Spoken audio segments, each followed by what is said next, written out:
Dear students, this is Praveen Kumar Agrawal from Management Department. Welcomes you in my today's lecture of Marketing Management. In today's lecture, we will discuss upon the concept of steps in pricing. आज के lecture में हम discuss करेंगे कि जब pricing policies and methods को adopt किया जाता है या कोई भी पर्टिकुलर फर्म अपने प्रोडक्ट के प्राइस को डिसाइड करती है तो इसमें ऐसे किन किन पर्टिकुलर स्टेप्स को फोकस करना होता है। ज़्यादा कि प्रीवियस लेक्चर्स में हमने डिस्कस किया था about the different pricing policies and methods, जिसमें हमने डिफरेंट पॉलिसीज और मेथड्स को डिस्कस किया था प्राइस को डिटरमाइन करने के रेफरेंस में। आज के टॉपिक में हम डिस्कस करेंगे कि अगर कोई फर्म अपने प्रोडक्ट के प्राइस को डिसाइड करती है तो उसके लिए उसे किन किन पर्टिकुलर स्टेप्स को फोकस करना होता है। Because arriving at correct prices involves examining a number of financial and non-financial variables affecting prices, and it generally involves the following 6 general steps. The very first step is analysis of market conditions. यानी कि इस particular step में firm को क्या करना होता है, market conditions को प्रॉपरली एनालाइज करना होता है। This is the very first step in pricing. This is the most important aspect of which is understanding the relationship between price and demand. यानी कि अगर हम जब मार्केट कंडीशंस की बात करेंगे तो इसमें सबसे इंपॉर्टेंट पॉइंट रहता है, सबसे इंपॉर्टेंट एस्पेक्ट रहता है प्राइस और डिमांड के रिलेशनशिप को प्रॉपरली स्टडी करना। क्यों, क्या होता है कि कुछ पर्टिकुलर केसेस की अगर बात करें तो वहाँ जो डिमांड होती है वो इलास्टिक होती है। यानी कि अगर हम पर्टिकुलर प्रोडक्ट के प्राइस में थोड़ा सा भी चेंज करते हैं तो क्वांटिटी डिमांडेड में चेंज ज़्यादा होता है, उसकी रिस्पॉन्सिवनेस हाई होती है। जबकि कुछ केसेस में क्या होती है, ये इनइलास्टिक होती है। यानी कि अगर हम प्राइस में बहुत ज़्यादा चेंज करते भी हैं तो डिमांड पर इसका बहुत ज़्यादा इफेक्ट नहीं पड़ता है। तो सबसे पहले तो आपको ये देखना होगा कि जिस पर्टिकुलर प्रोडक्ट को आप मार्केट में अवेलेबल करा रहे हो उसके रेफरेंस में डिमांड इलास्टिक है या इनइलास्टिक है, क्योंकि प्राइस पैटर्न पर इसका एक बहुत बड़ा इफेक्ट रहता है और इसी को ध्यान में रखते हुए आप अपने प्राइसिंग मेथड्स को डिसाइड करते हो। Okay, so this is the very first point. अब हम जब मार्केट कंडीशंस की बात करते हैं, मार्केट एनालिसिस की बात करते हैं, तो इसके लिए हमें कुछ पर्टिकुलर पॉइंट्स को एनालाइज करना होता है। क्या क्या है वो पर्टिकुलर पॉइंट्स जो हमें एनालाइज करने होते हैं इसके रेफरेंस में। The very first is the identify the target customer segments and draw up there profile. यानी कि सबसे पहले आपको क्या करना होगा, the very first point is कि आपको अपने टारगेट कस्टमर सेगमेंट को आइडेंटिफाई करना है। Because in the market you are not going to supply the whole of the customer group, बल्कि इसमें से एक टारगेटेड ग्रुप ऑफ कस्टमर होगा जिसे आप अपने प्रोडक्ट को अवेलेबल करा रहे होगे। तो पहले तो आपको ये देखना है कि वो कौन सा कस्टमर सेगमेंट है जो आपका टारगेटेड कस्टमर सेगमेंट के नाम से जाना जाएगा और आपको उसके प्रोफाइल को प्रॉपरली स्टडी करना है। You have to draw their profile, जिससे कि आप अपने कस्टमर सेगमेंट के बारे में प्रॉपर इंफॉर्मेशन को कलेक्ट कर सको। This is very first step under the market analysis. Second step में क्या करोगे, इसके बाद आप है ना, decide the market position and price image that the firm desires for the brand. यानी कि आप अपने मार्केट पोजीशन को डिसाइड करोगे कि मार्केट में आप अपनी किस पोजीशन को मेंटेन करना चाहते हो, अपनी क्या प्राइस इमेज कस्टमर्स के बीच में बनाना चाहते हो और जिसके बेसिस पर आप किस पर्टिकुलर ब्रांड को फोकस करना चाहते हो। यानी कि अपनी ब्रांड इमेज के रेफरेंस में यहाँ आपको डिसीजन लेना होता है। पहले टारगेट कस्टमर सेगमेंट के बारे में डिसीजन लेना होता है, उसके बाद अपनी मार्केट पोजीशन और प्राइस इमेज को डिसाइड करना होता है जिसके बेसिस पर आप अपनी ब्रांड को डेवलप करोगे। और उसके बाद आपको लास्ट में देखना होता है इसके अंदर, that is determine the extent of price elasticity of demand of the product and the extent of price sensitivity of target customer group. यानी कि यहाँ आपको देखना होता है कि आप जिस प्रोडक्ट को मार्केट में अवेलेबल करा रहे हो उसकी प्राइस इलास्टिसिटी ऑफ डिमांड की डिग्री क्या है, उस एक्सटेंट यानी कि उस डिग्री को आपको डिटरमाइन करना होता है। और ये देखना होता है कि टारगेट कस्टमर ग्रुप के रेफरेंस में प्राइस को लेकर सेंसिटिविटी किस लेवल की है। यानी कि बात करी थी मैंने, whether the demand is elastic और इनइलास्टिक, ये आपको एनालाइज करना होता है। प्राइस में अगर आप चेंज करते भी हो तो उसकी वजह से आपके प्रोडक्ट की क्वांटिटी डिमांडेड पर उसका क्या इंपैक्ट पड़ेगा, यहाँ ये आपको डिटरमाइन करना होता है। इस तरह से इन 3 पॉइंट्स के बेसिस पर आप अपने मार्केट को प्रॉपरली एनालाइज कर लेते हो, उसकी कंडीशंस को प्रॉपरली एनालाइज कर लेते हो। तो this is about the step first. Now come to the step number second. Second step क्या है, आइडेंटिफिकेशन ऑफ कंस्ट्रेंट्स, यानी कि इस स्टेप में आपको ये देखना होता है कि क्या क्या वो कंस्ट्रेंट्स हैं जिनके अंडर में आपको प्राइसिंग डिसीजंस को फॉलो करना होता है। कंस्ट्रेंट्स का मतलब limitations. Pricing should not happen in a vacuum, मतलब ऐसा नहीं है कि प्राइसिंग के लिए आपने एक सीधा सा रास्ता तय करा, उसको सेलेक्ट करा और उस सीधे रास्ते को फॉलो करते हुए आपने प्राइसिंग को डिसाइड कर लिया। तो कभी भी वैक्यूम में, यानी कि बिना किसी रुकावट के आप प्राइसिंग को डिसाइड नहीं कर सकते। A lots of constraints limit the prices that a firm can set. अगर ऐसा होता तो फर्म क्या करती, जो उसका मन होता उसके हिसाब से अपने प्रोडक्ट के प्राइस को डिसाइड कर लेती। लेकिन बहुत सारे कंस्ट्रेंट्स अवेलेबल होते हैं मार्केट के अंदर, उन सारे कंस्ट्रेंट्स को ध्यान में रखते हुए फर्म को अपने प्रोडक्ट के प्राइस की लिमिट को सेट करना पड़ता है और उस लिमिट से आगे वो अपने प्रोडक्ट के प्राइस को इंक्रीज नहीं कर सकती। तो वो क्या क्या कंस्ट्रेंट्स हैं जिसके रेफरेंस में एक पर्टिकुलर ऑर्गेनाइजेशन को अपने प्राइसिंग को डिसाइड करना होता है। तो इसमें मैंने कुछ कंस्ट्रेंट्स रिप्रेजेंट किए हैं। The very first constraint is production cost that set lower limits for price.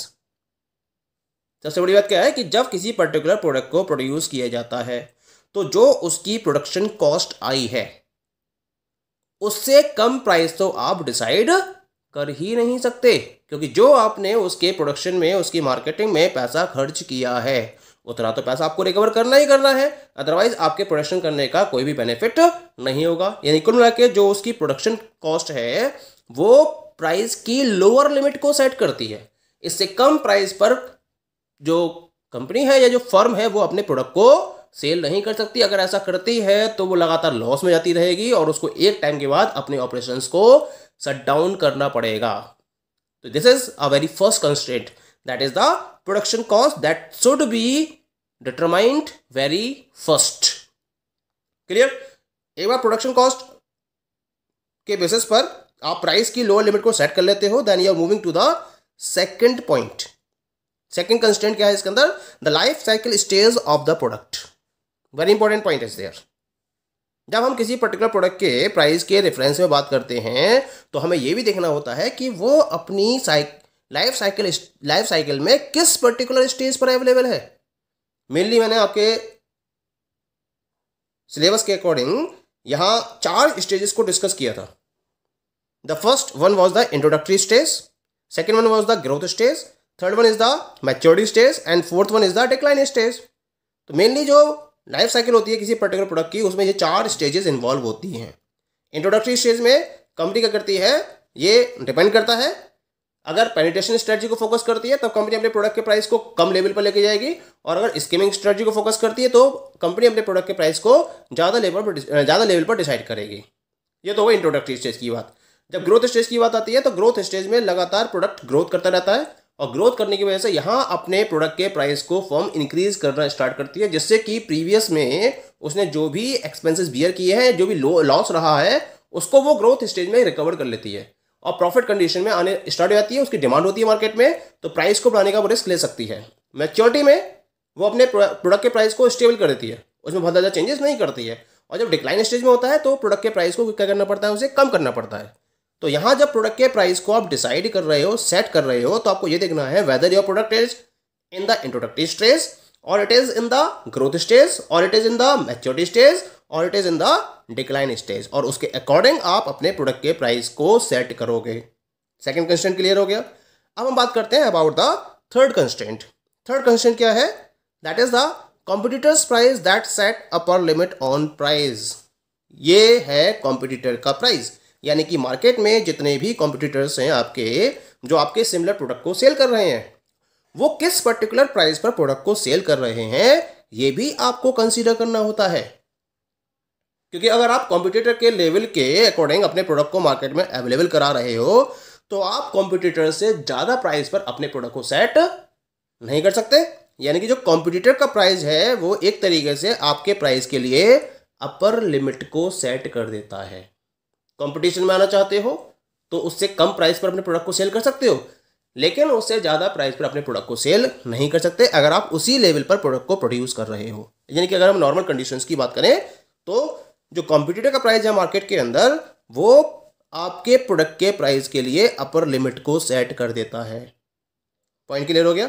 और लास्ट में आते हैं अदर एनवायरमेंटल फैक्टर्स। बहुत सारे एनवायरमेंटल फैक्टर्स रहते हैं, इकोनॉमिक फैक्टर्स हैं, गवर्नमेंट रूल्स एंड रेगुलेशंस हैं, लीगल एस्पेक्ट्स हैं, और भी बहुत सारे फैक्टर्स रहते हैं जिनको ध्यान में रखते हुए आपको अपने प्रोडक्ट के प्राइस को सेट करना होता है। तो ये सारे कंस्ट्रेंट्स होते हैं और इनको आप इग्नोर नहीं कर सकते जब आप प्रोडक्ट के प्राइस को डिसाइड करते हो। यहाँ तक पॉइंट क्लियर हो गया। सेकंड स्टेप में कंस्ट्रेंट्स को आइडेंटिफाई करने के बाद you are moving towards the step number third, and step number third is about the establishment of objective. यानी कि एक बार आप कंस्ट्रेंट्स को प्रॉपर्ली आइडेंटिफाई कर लेते हो तब आप यहां देखते हो कि आपके ऑब्जेक्टिव्स क्या हैं जिनको आप प्राइजिंग के थ्रू कंप्लीट करना चाहते हो। इन ऑब्जेक्टिव को आप यहां स्टेज में एस्टेब्लिश करते हो। Pricing should be guided by clearly defined objectives. A firm's pricing objectives should be linked with its business strategy and its overall corporate goals.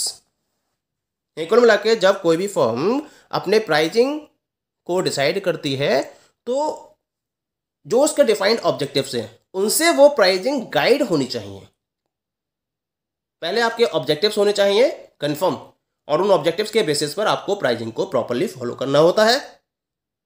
Firm के प्राइसिंग ऑब्जेक्टिव उसकी बिजनेस स्ट्रेटजी और उसके overall corporate गोल से match करने चाहिए। ये भी एक इंपॉर्टेंट पॉइंट रहता है। जब तक फर्म के प्राइसिंग ऑब्जेक्टिव्स बिजनेस स्ट्रेटजी और ओवरऑल कॉर्पोरेट गोल से मैच नहीं करेंगे तब तक वो pricing strategy effective pricing strategy नहीं कहलाएगी। कुछ यहाँ मैं ऑब्जेक्टिव्स आपको बता रहा हूं जिनको फॉलो किया जा सकता है। क्या क्या ऑब्जेक्टिव हो सकते हैं, जैसे generating a specific level of profit. आपका जो ऑब्जेक्टिव है वो है कि आप एक पर्टिकुलर लेवल ऑफ प्रॉफिट को जनरेट करना चाहते हो। ये आपने डिसाइड कर रखा है, ये भी आपका एक ऑब्जेक्टिव हो गया कि आप एक पर्टिकुलर 10%, 20%, 25%, 30% जो भी लेवल ऑफ प्रॉफिट है जो आप अपने कॉस्ट पर जनरेट करना चाहते हो वो आपने डिसाइड कर रखा है। ये एक ऑब्जेक्टिव हो गया। और क्या ऑब्जेक्टिव हो सकते हैं इसके अंदर, selling a certain number of products. आप उस पर्टिकुलर प्राइस के बेसिस पर सर्टेन नंबर ऑफ प्रोडक्ट्स को सेल करना चाहते हैं, यह भी आपका एक ऑब्जेक्टिव हो सकता है। या फिर ऑब्जेक्टिव हो सकता है capturing some share of the market. उस पर्टिकुलर प्राइस के बेसिस पर आप मार्केट का एक पर्टिकुलर शेयर कैप्चर करना चाहते हैं, यह भी एक ऑब्जेक्टिव हो सकता है। या फिर कीपिंग कंपटीशन आउट। आप अपने प्रोडक्ट के प्राइस को इस तरह से डिसाइड करना चाहते हैं जिससे कि कंपटीशन पर आप प्रॉपर कंट्रोल कर सको और कंपटीशन में आप बाकी कॉम्पिटिटर्स को पीछे छोड़ दो। ये भी आपका एक प्राइसिंग को लेकर ऑब्जेक्टिव हो सकता है। या कोई भी और ऑब्जेक्टिव हो सकता है। यहाँ मैंने कुछ ही ऑब्जेक्टिव्स को डिफाइन किया है जिनके बेसिस पर जो फर्म है वो अपने प्राइसिंग को डिसाइड करती है, लेकिन उससे पहले इन पर्टिकुलर ऑब्जेक्टिव्स को एस्टेब्लिश करती है अंडर दिस स्टेप नंबर 3। इसके साथ साथ जो फर्म है वो टाइम टू टाइम अपने ऑब्जेक्टिव्स को रीडिफाइन कर सकती है according to the changing conditions. तो ये तो बात हो गई अबाउट द स्टेप नंबर 3। बाकी के जो स्टेप्स हैं वो हम नेक्स्ट लेक्चर में डिस्कस करेंगे। Okay, thank you.